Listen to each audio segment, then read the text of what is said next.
Hi there, Chris here with the next exciting installment in my in-depth look into the new Eldar Codex. And so we left off with special characters, and so next we're going to look at elites. Yeah, let's look at the elites. Why not, right? And so let's crack open our brand new smell that Eldar goodness. Let's dive right into the Eldar elites. So, what do we get for the Eldar elite? Let's quickly find where the elites are.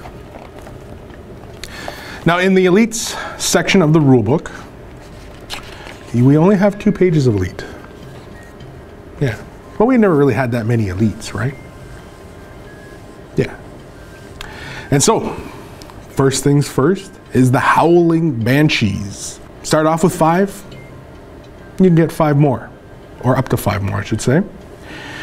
The stats for them have pretty much stayed the same. The Exarch you can purchase for the unit obviously goes up in the places that you expect them to go up, you know, weapon skill, with skill, initiative, and attack. And the save, of course, goes up. And they have their aspect armor, which is not, you know, awesome. The Exarch gets the heavy aspect armor. They got pistols, power swords, and the Banshee mask. Their special rules. Now this is where it gets a little fun. They've got acrobatic. They got ancient doom. Battle focus. Love it. And fleet. Fleet. Man. So awesome. And so you can have 5 more in the unit. You can purchase an Exarch. The Exarch can swap out her power sword for the ninja star or the big stabby spear thing. She can also exchange her pistol and sword for 2 mirror swords, and she can have she can choose 2 of 3 different Exarch powers. The Exarch powers are really good. It's Fear, Disarming Strike, and Shield of Grace. These are pretty darn good. The unit can be thrown into a Wave Serpent, which we'll get to later on. And so, yeah. Now, Banshees. Banshees, for the points, 10, how many are we at there? 150, yeah.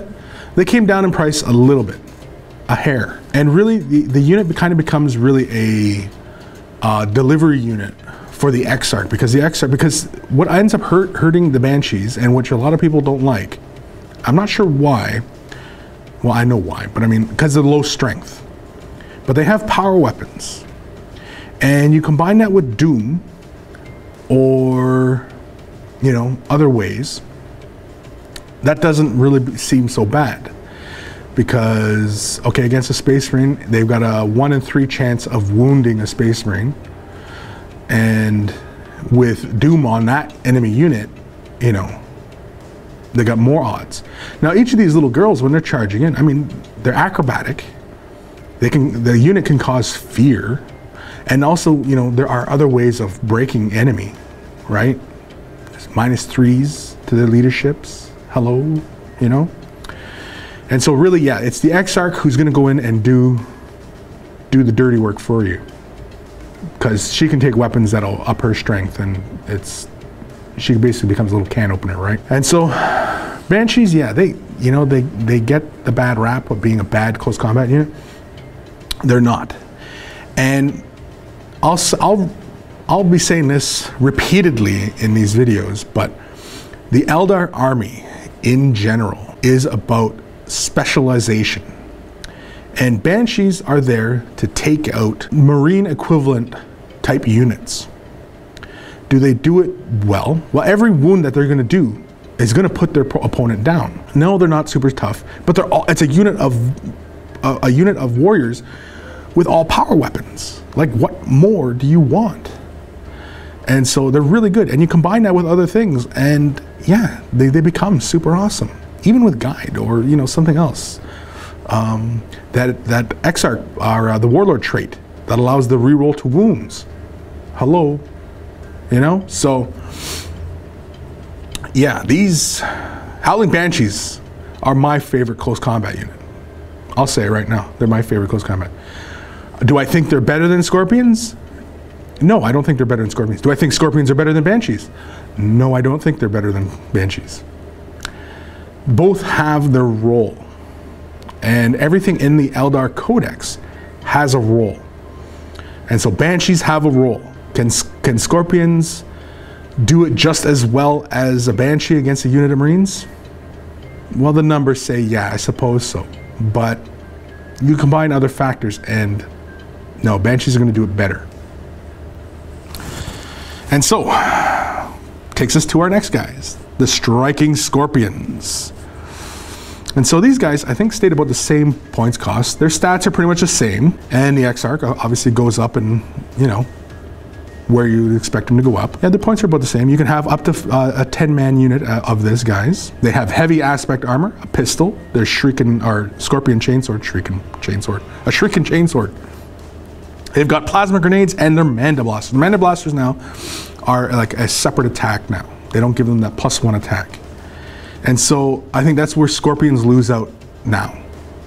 But that's fine, because that extra attack, that's pretty handy anyway. Just because, you know, it's a simple little thing, and, you know, it's actually more akin to 2nd edition and 1st edition rules for the Manda Blasters. And so, yeah, I'm fine with that. Because, yeah, Scorpions... Because before the Scorpions, why people say Scorpions were better? Because they were outperforming, because the Manda Blasters provided an extra attack. And so that was really why. But now, really, they both have the same attacks. And so Scorpions, though, because it's an extra little weak attack, but that's it before anybody else, yeah, it's pretty handy. Really, Scorpions are really that kind of unit that are for dealing with waves of infantry, you know. Gaunts, Orcs, Imperial Guard, you know what I mean? They're just cutting through the wave after wave of men, or women, or monsters. And so special rules. They've got Ancient Doom, Battle Focus, Fleet, they've got Infiltrate, Move Through Cover, and Stealth. Right off the hop, they already have these things. And that's fantastic. And so they're like little Scorpions, right? They're just traveling around, ambushing, and causing a mess. And so, as usual, you would expect, you can upgrade a guy to an Exarch, and he may exchange his pistol for the Claw. He may exchange his Chainsword for the Biting Blade, because it bites. He can also exchange his pistol and sword for 2 Chain Sabers, which just sounds nasty. And he can have 2 of 3 powers, which are Monster Hunter, Crushing Blow, and Stalker. Those are pretty darn good powers as well. And they can be thrown into a Wave Serpent. But with Infiltrate and stuff like that, Move Through Cover and Stealth, nah, you're most of the time you're going to be infiltrating these guys. Get them up nice and close, you wait till your time to strike, you jump in, right? Or they're at the vanguard front. If you're facing, you know, waves after wave of men, you throw these guys up front and, you know, hopefully they're gonna, you know, do their job, right? But that's the whole point of Scorpions, is to wade through infantry. That's why they get the better armor save, because these guys are the ones that are supposed to be able to take the little light hits, because they're gonna have the save to save them. And whereas Banshees, their save is not as good compared to them, but Banshees are very fast. But then again, Scorpions get fleet now. So, I don't know. Let me know what you think. Scorpions, Banshees, what's the call? Especially under the new rules. I know the old rules. Now, some of you who've been playing Eldar for a long time will say, no, Scorpions are better, but I don't know. They both have their roles. In my mind, in the way I play, they both have their roles. And I'll more than likely include both units if I'm gonna go combat-centric, you know? So, that's just the way I like to run my Eldar. I like to play to their strengths, and I would like to position into where I know they'll do the most good. You know, I wouldn't send Banshees up against a whole bunch of Gaunts, because they'll just get mowed down eventually. And I would never send Scorpions to take on Terminators, because they're just not going to get the job done. Well, Banshees aren't really going to get the job done either, but the Exarch she can. But then this Exarch can do it too. But no, it's not really their roles though. It's if you're kind of in a pinch kind of thing, right? That's what those Exarchs are there for. It's kind of a pinch kind of thing. And so, fire dragons. Now, fire dragons, they kind of go up in points. Yeah, they go up quite a bit, actually. You can have up to 10 in the unit. Their stats pretty much stay the same, but they get the better armor save now, which is good. The Exarch, he goes up in the areas you expect him to go up, and they get the heavy aspect armor. They've got fusion guns, and they've got melta-bombs. Their special rules: Ancient Doom, Battle Focus, and Fleet. Now, these guys went up in cost. And so first things I hear is, oh, fire dragons go up in cost. But they have battle focus. They can run, shoot, or shoot, run. They've got fleet. They get to re-roll that. You cannot tell me that guys who all have melta guns, and especially when you throw the Exarch on this, that is not really nasty. That means that unit can move out, shoot those melta guns, if they're in range, of course, and then dash back into cover, or, you know, maneuver for extra speed, or, you know, whatever. This is the reason that they go up in points, because these are guys who now can move and shoot and hide again with melta guns, which is really good. Battle focus, this rule, battle focus, I can't go on enough about it. I love it. I love the fact that just about everybody gets this rule. And so, the Exarch, you can pay for an Exarch. Shocking, I know. And he may exchange his fusion gun for the heavy flamer weapon, or a fire pike, which is like a multi-melta. He can have 2 of 3 Exarch powers, being Iron Resolve, Crushing Blow, or Fast Shot. Fast Shot. That Exarch, getting to shoot twice with his weapon, that's another reason why these guys go up in points, because now this guy can shoot twice. And they can be thrown in a Wave Serpent. Nasty. Nasty, nasty, nasty. Now, if you are playing against a lot of Marine players, a lot of heavy armor, stuff like that, then you're always taking fire dragons. Now, the cost increase for these guys, yes, is obvious. But the fact that they get battle focus is why their points cost go up. And the Exarch gets the capacity to shoot twice. That's why their overall cost goes up. That's probably not the only reason why, but I mean, that's a big reason why. Yeah, that's huge. Like I haven't even taken fire dragons yet. I haven't tried them out. But the capacity for them to move and shoot with their melta guns, and the Exarch can shoot twice, that's huge, man. That's huge. And so, which brings us to our next oldie but goodie, the Harlequins. And so their stats pretty much stay the same, although I think their base attack went up. I'd have to double check that. I don't recall them having that many attacks. I thought they only had 1. But anyway, their costs stay about the same. They get, for war gear, pistol, close combat weapon, the flip belt, which is always fun, and a hollow suit. Special rules are fleet, fierce charge, and hit and run. Very handy for these little guys. The Shadow Seer always has the Veil of Tears psychic power. That's very handy. It's basically that creates night fighting for the unit, which is handy because these guys have crap armor. K-Rap. So you can buy up to 10 Harlequins. You can upgrade a Harlequin to a Death Jester. You can upgrade a Harlequin to a Troop Master, and that Troop Master can also exchange his weapon for a Power Sword. You may upgrade a Harlequin to a Shadow Seer, who's a level 1 Psychic, and they also have hallucinogen grenades. Any Harlequin can pick up a Harlequin's Kiss, which is a fun little weapon. And up to 2 Harlequins may exchange their Shuriken pistols for fusion pistols. So their options stay pretty much the same. Their entry pretty much stays the same, other than the Shadow Seer gets the old rule back for the Veil of Tears stuff.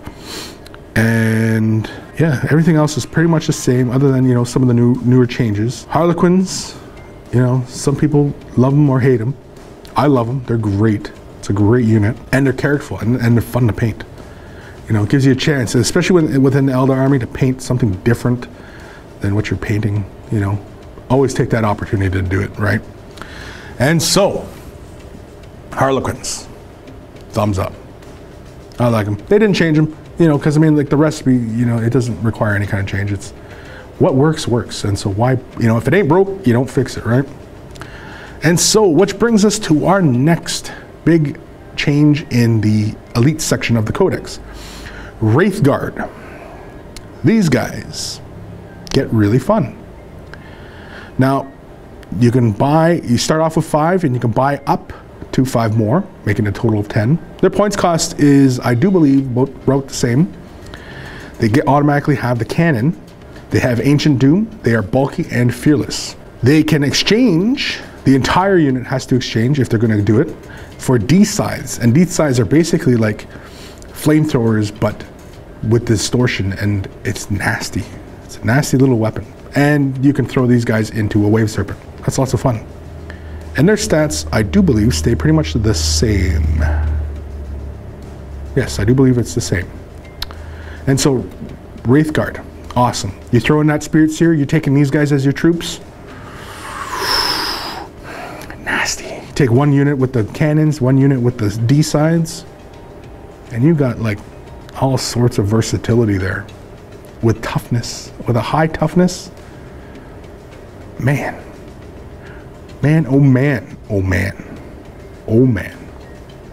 And so which brings us to our next unit, Wraithblades. Same points, same options of going up to 10 guys, same profile. Yeah, same profile. They start off with 2 swords. And they look pretty cool too with just 2 swords, and they get the same special rules. The entire unit can exchange their swords for the axe and the force shield. Now that is really cool. Now mind you, they lose an attack, but you know, who cares? And you can throw them on a Wave Serpent. And again, you have a Spirit Seer for an HQ, these guys become your troops. Scary, scary, scary stuff, because you're talking about these high toughness guys with even with the swords. You know, these guys, I'm pretty sure these guys are taking out Marines easily. Let's go to the War Gear section in a moment. Or the weapons section, I should say. And the sword. Yeah, with the swords, they're taking out Marines. And with the axe, they're taking out Terminators. They're striking at about the same time as Terminators too, but who cares, right? Just too awesome. Too awesome. Take the Spirit Seer. Make these guys your troops. Like, my gosh. You know? The only thing is, though, is that you cannot put Warlocks with these units anymore. Now, that was kind of a thing to do with the Wraithguard. Mind you, the Wraithguard only did one thing before. Now we have like 4 flavors of Wraithguard. Or Wraith, anyway. But you used to be able to put Warlocks with them. And you can't anymore. And so that's kind of... because, you know, enhance and stuff like that. But again, I mean, like, could you imagine if you could put a Warlock and you had the +1 to the armor? You know? My gosh. These guys would be just Terminators, just mowing people down, and they become too hilarious. So I think that's why they lost that ability to have Warlocks with them. But that's fine. You know? And so, yeah. That's the elites. That wasn't very long, was it? But the elite section isn't, you know, Eldar, they don't have that much for elites, you know, and they don't get the Warlock support, but I mean, they get the support from the Farseer, and so, you know, that's obviously good, but yeah, what's not to love? I imagine, like, especially with that new supplement coming out for them, you know, the Iyanden book, lots of silliness in the elite section. Lots of options. Fire Dragons go up. Banshees versus Scorpions. What's your thoughts? Let me know. Feel free to like and subscribe if you found these videos useful, helpful, entertaining. Entertaining at the least. Come on, it's me up here, and I'm talking about my favorite little race of aliens. And so next, we're going to look at the troops section. And so I will see you and you and you in the next video.